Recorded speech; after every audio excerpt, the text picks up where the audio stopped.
Here's what's coming up on today's show. That is just a few case in points here and there, just like advisors doing fraud and Ponzi schemes. Most of them are good. Most of them are just fine, but you hear about the bad ones on the news. Welcome to the Perfect Game Retirement Podcast with former professional baseball player and now financial coach at Black Oak Asset Management, Ryan Ledman. This show will help you make the right financial decisions so you can pitch a perfect game in retirement. Here's the windup and the delivery. Hello and welcome in to Perfect Game Retirement. Glad to have you on the podcast today as we talk about the biggest financial fears. What do you fear most with your money and your finances? Today we're going to look through some of the most common fears, discuss them a little bit, and talk about how you address them, because that's most important, right? We're all going to have fears in our life, but it's about how you address them. Yeah, I mean, this is probably the biggest reason why we have jobs. I mean, because there's robo advisors. You know, if people want a product, so to speak, and they don't need advisors. I mean, before, that's essentially what advisors used to be called, as brokers, and you had to go through a quote unquote broker to do this. I mean, I even kind of cringe when someone called me a stockbroker. I'm like, oh my God, this is not what I do. So no, let's change the phrasing of that. But you don't need an advisor, but a lot of this is emotional and it's fear. And, you know, it's cliche, but like, what keeps you up at night? You hear advisors say that all the time. I don't really like that saying, but yeah, what bothers you? And that's where a comprehensive advisor can help with that. And, you know, it may be helping with your fears. It may be help with marriage counseling. It may help. I mean, there's a lot of different things that we do, but navigating these fears are a big part of what we do. Well, we're going to go through it today without talking about being a stockbroker. We're going to go through some of the biggest fears. Ryan has it as being called that. Maybe that's one of his biggest fears. But we're going to talk through today some of these. And in all seriousness, a lot of these are concerns that I'm sure you hear every day, Ryan. So I want to go through these and really kind of make sure people understand, hey, if you have these fears, you're probably not alone too. And there are ways through proper planning to address these that you feel comfortable and don't lose sleep at night. So if you have questions, blackoakam.com, that is the website to log on to, check out, and we'll have a couple of mailbag questions coming a little bit later on in the show as well. So, all right, number one fear, I'm sure most people, whether or not it's a huge fear in your life, it's probably always in the back of your mind heading into retirement is, am I going to run out of money before I die? Oh yeah. I mean, this is good to be a number one fear, but yeah, it is. Everyone has that fear. Even if you have a very, very large nest egg, there's still that layer of fear that what if, and as humans, our mind can go down that rabbit hole as far as we want to go. So running out of money before you die, yeah, there's a concern for that. Obviously, you know, people who have pensions, you're going to have a certain amount coming out. You know, do you have a cost of living adjustment to those pensions? Not a lot do. Some do, but not a lot do. So, okay, inflation is going to eventually kind of eat into that, but you still know that you have some money coming in. Those who have paid into Social Security, another great benefit. If you have a husband, wife, and both of you have paid into Social Security, you may have a really good benefit. I mean, I was just doing a financial plan yesterday for someone, and like their combined Social Security was like $73,000. I'm like, that is not chump change at all when you combine both of those. Now, obviously, if one passes, then you keep the higher, but of the two, but then you lose one of the benefits. But so there's a good cushion there to help people know that they're not going to quote unquote run out of money. But then obviously you have your nest egg, and if it depending on how it's invested. I mean, obviously there's volatility to the stock market. Long run, I do believe in the market, and I think you'll be better off. But there's that fear of a huge correction and it going to zero. So I guess technically you have to tell people, yes, the stock market could go to zero. That there's a whole lot worse problems that we're going to have to be dealing with if that is the case, but it could lose money a lot. So that's where, you know, the word annuity gets a negative connotation in our industry. And, you know, I think they're oversold. I do. I think they are, but they do have a great purpose for some people. It is a asset class that can guarantee a certain amount of income. So if your Social Security benefit's not great, you don't have a pension, and you just want to know, I have X coming out or coming to me every single month. If I put this lump sum in, let it sit for a few years and grow, then at a certain time when I want to turn the income on, I'm going to get it forever. Well, that's a fit for some people. So just to say that annuities are bad, because you know what? Your Social Security is an annuity. You know what? Your pension is an annuity. It just doesn't have, it has a certain different name. So again, an annuity's got to be the right fit, but they could be a fit for people who are risk adverse and they want a certain amount because they know what their fixed expenses are every single month. They want to know those are taken care of. Great. Super. That's a fit. There's a ton of companies right now offering lump sum pension buyouts, if you will, saying, hey, here's a lump sum and you can take this lump sum, roll it over to an IRA or an annuity and create your own pension. Well, that's where you do a pension analysis, and some of those lump sums being put into an annuity can supersede what those pension payouts are. And it's your asset too. It's not the asset of the pension. So running out of money before you die is a real concern for everyone, but there's ways to address it depending on what your income situation is and what your income needs are. All right, so a big one to start with here. And I don't know about this number 2. I don't know if this was a big of a concern 15, 20 years ago, maybe. I don't know. Maybe you can tell me if I'm wrong, but it seems like this is definitely something that's maybe more important now, going along with maybe some healthcare costs and long-term care costs. But just blowing through your entire nest egg, having to pay for nursing home care is a fear that a lot of people have right now. Yeah. I mean, with the cost of it going up, with traditional long-term care policies very difficult to qualify for or to get, and if you get one, the expense of it. Now, the insurance world has started to change and modify how they can help you pay for long-term care. There's life insurance policies that are like long-term care hybrids now, where you can basically spend your death benefit on long-term care, and you're just qualifying for a life insurance policy, because sometimes the underwriting on long-term care policies are more difficult than life insurance, which is crazy. But when long-term care policies first started coming out, it was like the Wild West, and almost all insurance carriers were selling them. And now there's hardly any. There's only a handful that still even do them. So it's difficult to do. So blowing through your entire nest egg, especially for husband-wife couples and one person going into a nursing home while the other one is not, that's a real thing. So one person uses up a bunch of the assets, and then the person who is still alive, that nest egg has been eaten into because of those nursing care or in-home care costs. So that is a real problem. A lot of people don't want to address it. They think they need to, but they think, oh, it's too expensive. But okay, is a life insurance premium too expensive? And you can get some of these that you only pay on for a certain period of time. You don't have to pay for them for the rest of your life. So go ahead and pay on them and then have it paid up. So it's already done. So maybe build that into your retirement plan, because you're guarding against something catastrophic happening. And the good thing about these life insurance hybrids is there's a death benefit. So if that person were to pass, there's a benefit there. A traditional long-term care insurance policy, you never use it, well, it goes away. Now there's some that are return of premium, and I won't get into all that, but most of them aren't. So eating through maybe not your entire nest egg, but taking a huge bite out of it is a 100% concern, because more than likely somebody's going to use it, because we're staying alive longer. Mental illness is a real thing, and just physical illness obviously has always been a thing, but people are just staying alive longer. So the chances of you using it are pretty good. All right, let's talk about taxes. I know a lot of people fear having to pay taxes, and more specifically, paying more in taxes than they have to. So how do you address this fear for retirement? Yeah, we touched on this a little bit last episode, is taxation in retirement. And again, moving those assets over to that tax-free bucket, or that more tax-efficient bucket in brokerage accounts or Roth IRAs or Roth 401ks, having that money in there just allows your money to go further, because you don't have to pay the tax bill on all that pre-tax money. The pre-tax money, if you need 10 grand, you need to take 12 grand out or 13 grand out, because you got to send money to the feds and to the state if you have a state income tax.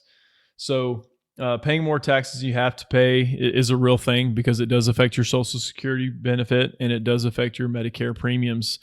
The higher your taxable income, the higher your Medicare premiums are going to be, which again, all this means you have to take more money out of your nest egg. So if you can save a few $100s a month just in taxes, that allows your portfolio to last longer. So hopefully that helps. Our first point that we talked about of running out of money before we die. If you're saving in taxes, then that's going to make that nest egg last that much longer. And if you do have two Social Security benefits, like the previous example I gave, and you're bringing home $72,000 a year in Social Security benefit, well, okay, great. Maybe you don't need to take as much out of your nest egg as you thought you were going to need to. So a lot of ways around it. You just gotta plan for it, and taxes, you got to plan for those. Yeah, I'm glad you hit that last episode. We talked on the top tax questions for retirees in 2023.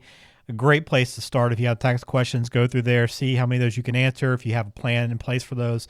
And if not, again, feel free to reach out, blackoakam.com, to talk to Ryan and his team. All right, another fear here is, about your legacy, right? A lot of people want to build up that nest egg so that they have something to pass along to their kids. So the fear is that, hey, I'm not going to do this right. I'm going to have nothing left to pass along. Yeah, and that's a concern. I wouldn't say for everybody. There's some people that kind of joke. We've all heard this joke that, hey, I'm going to cash my last check right before I die.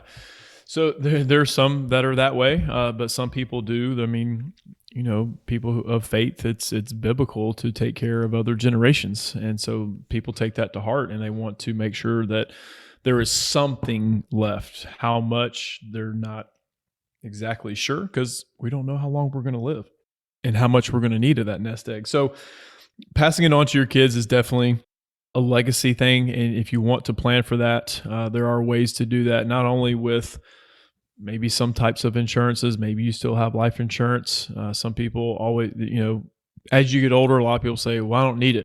Well, maybe not. But if you have life insurance, you can kind of think of it this way. Then you can spend your nest egg as much as you want. So when you do pass, okay, here's a gift. There you go. Here's life insurance proceeds, which you get liquid. It's quick. You get it quick from the life insurance company, tax-free. So there's a lot of benefits to having a life insurance policy. And I know people say, quote unquote, I don't need it, but it's a good legacy play where you don't have to worry about saving money to leave behind. There's a death benefit there for the life insurance. So not having enough, a lot. I have more and more people saying that leaving a legacy is not as big a priority as they thought because they are afraid that they may run out of money because inflation is running so high. They need more and more money out of their nest egg. So it's less of a priority, but still a priority for a lot of people. Okay, fair enough. If that's a priority for you, you want to get a plan in place for that. All right, a couple more fears here to address. And, we all envision what retirement is going to look like. And we all have, a lifestyle that we hope to live. But I know people that maybe have hit retirement are getting close and have seen what the market has done and maybe account value's down, start worrying, maybe I'm going to have to reduce the quality of life that I'm going to live or change the lifestyle and not do as much as I'd hoped for. Yeah, it's definitely a fear or a concern. There's always going to be changes to lifestyle. Some we can kind of foresee and some we can't. And obviously a good example of that, it was during COVID. Obviously people's lives changed pretty quick, especially for retirees. There was a lot of fear, obviously, with people of older age and susceptibility to getting COVID, and the potential death rates were higher because of maybe previous conditions or immune systems not the same maybe as younger individuals. But so people scaled back. They didn't travel as much. They didn't do as much. They weren't out and about as much. So they kind of quote unquote hunkered down and didn't do a whole lot. So their incomes were their lifestyles lessened. And so you had people taking less money out, but then the market shot up. So you had a nest egg that maybe grew a little bit more than expected, which is great. But then you have last year with inflation running as high as it did and the market losing what it did. So there's going to be constant fluctuations.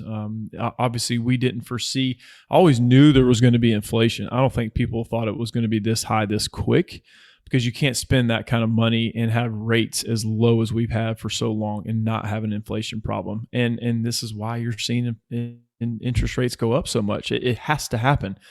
It sends a shockwave to the stock market when interest rates go up. But you know what? It's got to happen. It cannot sustain at this rate. So there are people potentially taking more money out right now because of that. So not only do you have the market going down, you have people needed more money out. So you kind of had a good storm, if you will, in 2020 from a spending and investment standpoint to the exact opposite happening. The market's down and people spending more. So we do income plans for people, and I always tell people this is like our rough draft. It's always going to change, but we keep it updated, and there's constant fluctuations that need to be made. So we plan for inflation. So when we look 30 years out, we think, oh my gosh, I'm not going to need $300,000 in retirement. Well, you may need $300,000 because inflation has been running what it has. So you always want to bake that into your financial plan. But having to change your lifestyle, whether you want to do it or it's forced, those are adjustments that are going to be made. Absolutely.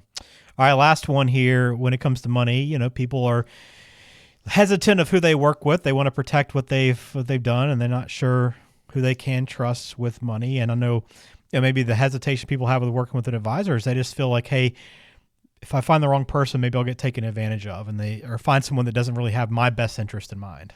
Yeah, and I get that. I mean, I'm in the business, so you kind of think, trustworthy person, but you hear storylines, you hear of advisors doing that, of taking advantage of people and getting thrown in jail. I mean, the most recent series on Netflix on Madoff. I mean, that's if you haven't seen it, got to watch it. If you have Netflix, watch Madoff. It's unbelievable what transpired with that guy and what he did. So yeah, it is a risk. I mean, there's so much oversight now. Like on that series, you see the SEC is portrayed in there, and the SEC was almost like kind of turned a blind eye, but they don't do that anymore. I mean, there's a lot of compliance, and it's well intended. It adds a little bit of extra work for us. I do get it, but they're looking out for the consumer and their best interest. So that's where you just want to do a good bit of vetting and go through, ask people that and who they work with. Again, we're on Dave Ramsey's website. So there's hopefully a layer of trust there. Obviously, Dave's not going to just put anybody on there. So hopefully that people go there and say, okay, these are at least somewhat trustworthy people. I just got to find a good personality fit with them. So you can ask an advisor how they're paid. Are they a fiduciary? Are they commission-based? Not that one is technically better than the other, but commission-based, they aren't quite held to a fiduciary standard. So you want to ask those things. So there's a lot of layers that you can go through before you make a decision. There's websites online as well. Broker Check with FINRA. You can go there and enter an advisor's name and look at their past history. It'll disclose that as well. So there's ways to kind of counteract that, but man, there's always stories. There's always stories of fraud and Ponzi schemes, and it's very unfortunate. It is. It gives our industry a bad name. I hate to compare it to, but I mean, you see like these stories of police officers, of certain incidents. They're very unfortunate, but I mean, that is just a few case in points here and there, just like advisors doing fraud and Ponzi schemes. Most of them are good. Most of them are just fine, but you hear about the bad ones on the news. Yeah, it's always the bad news that leads. So it's definitely some reason to be concerned. But again, if you want to learn more about Ryan, want to sit down and meet with him, just learn how he might be able to help you, see if it's a good fit for you, just start by logging on to blackoakam.com, or you can call the office at 470-508-0508. All right, a couple of mailbag questions to get to before we get out of here today. Michael's in Stockbridge, and he sent in this question for you, Ryan. I inherited some money from my mom when she passed away last year. I just got a letter telling me that I have to withdraw some money from the account this year. What's that all about? I thought I didn't have to until I was in my 70s. So I'll address the last part until you're 70. So Michael, you said it was your mom. Okay, so if it's your mom, and if it's in an IRA, then you have to open an inherited IRA, and there's different rules that apply for that. So, Michael, I think you're thinking of required minimum distributions for an IRA that's in your name, but this is an inherited IRA that's in your name that's been passed on by your mother. So it's almost like your mom's name will be on there, but yours as well because it's an inherited IRA. So, and I can't speak specifically on the letter that they gave you because it depends on when your mom passed away. If she passed away before 2020, so anytime 12/31 of 2019 or before, yes, there is a required minimum distribution on that account. So the year that your mom passes, it was based off of her age, and then any year thereafter, it's based off of your age. But those rules have changed. So that was what they called an inherited IRA, or nickname a stretch IRA, meaning you could stretch it out over the course of your entire life. Now, you can take it out anytime you want to, Michael, but a stretch IRA allowed it to last longer, if you will, potentially. Now there is a 10-year rule. And again, there's many rabbit holes to go down here, but for the most part, if you're a loved one that's not a spouse, a non-spouse passes away, you have a 10-year rule to take that money out of that IRA. So you technically don't have to take any money out. You can wait until the 10th year and take it all out at once, at least as the law is written now. Now that could change. Lawmakers could change that anytime they want to, but a 10-year rule means you have to take that money out. Now, what do most people do? Okay, they take little bits out each year, so the tax implication may not be as high. Some people take it all out in the first year because inherited money is usually the quickest money ever spent, unless there's a plan for it. But a 10-year rule applies, Michael. So if she just passed away, you technically have 10 years to be able to pull that money out. So again, I don't have the letter that you sent in front of me. I would like to see maybe what it said, but you don't technically have to, depending on when she passed away, but it has to be 10 years from when she passed if it was after 2020. All right, great question, Michael. Thanks for that. I hope that provides a little bit more clarity for you. Madison is in Greenville, South Carolina. Thanks for writing in, Madison. She says, I've talked to a financial advisor, and I like him a lot, but I'm trying to do my due diligence before deciding who to work with. How do you really know if somebody is trustworthy or not? Yeah, that was like our last question. Yeah. Our point that we had today, Madison. So, like I said, just do your homework. Meet with several people if you want. Some people don't have that much time to meet with several, but I would have conversations and meet with individuals. Again, I think the website's brokercheck.finra.org.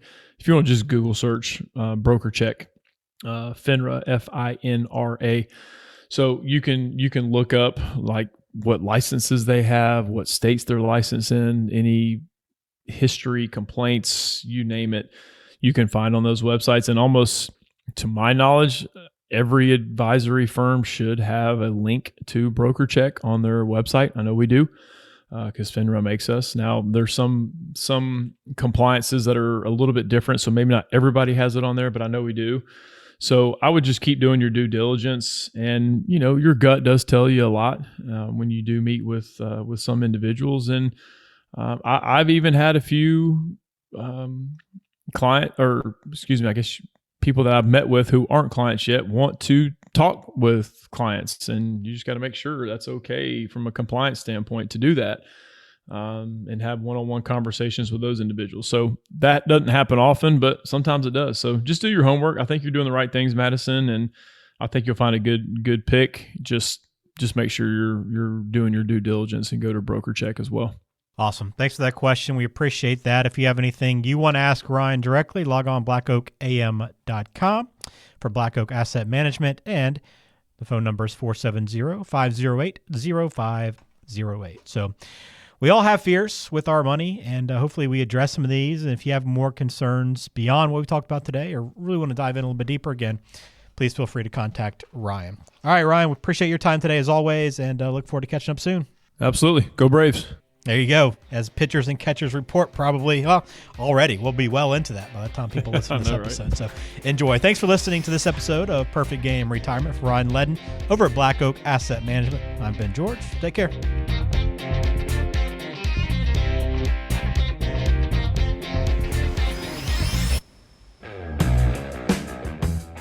The Perfect Game Retirement Podcast is brought to you by Black Oak Asset Management, serving the greater Atlanta area with offices in Alpharetta and Macon. The show is available on Spotify, Apple Podcasts, Google Podcasts, and wherever you listen to podcasts. Subscribe to the show on your favorite app today and never miss an episode. Just search for Perfect Game Retirement to find us. You can also visit blackoakam.com to listen to past episodes, to contact Ryan Ledden, and to learn more about how to pitch a perfect game in retirement. Information provided is for informational purposes only and does not constitute tax, investment, or legal advice. Please consult with a qualified professional before taking any action.